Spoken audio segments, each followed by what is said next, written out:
Ito guys, pwede na, malambot na yung karne. Susunod natin guys yung cream. Lagyan natin yung cream. Dagdag pang lasa. Sarap to guys.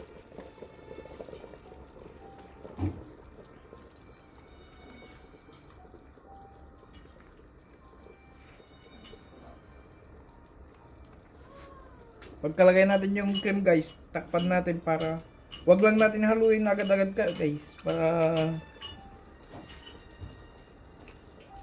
hindi masira yung lasa. Yan.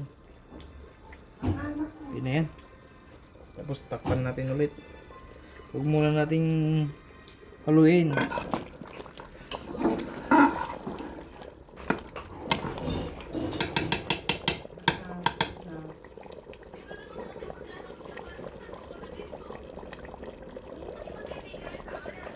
Guys, tignan natin guys kung sakto lang yung lapot ng yung tubig niya. Yun. Ito guys. Ganito lang kalakon guys. Malambot yung karne. Tapos yung tubig sobrang lapot. Guys.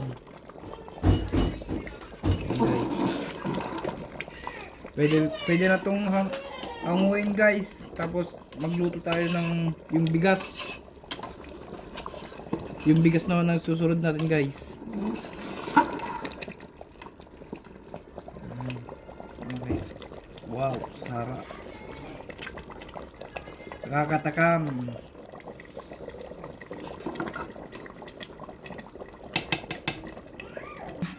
Ito pala yung bigas natin guys. Tawag ditong bigas na to Basmati rice. Mas mahaba siya guys. Kita nyo, mahaba siya. Hindi kagaya yung temporary na bigas natin dito sa Pilipinas. Ito mas mahaba siya. Mahal pala to guys. Huwag ko na lang banggitin yung price. Yan.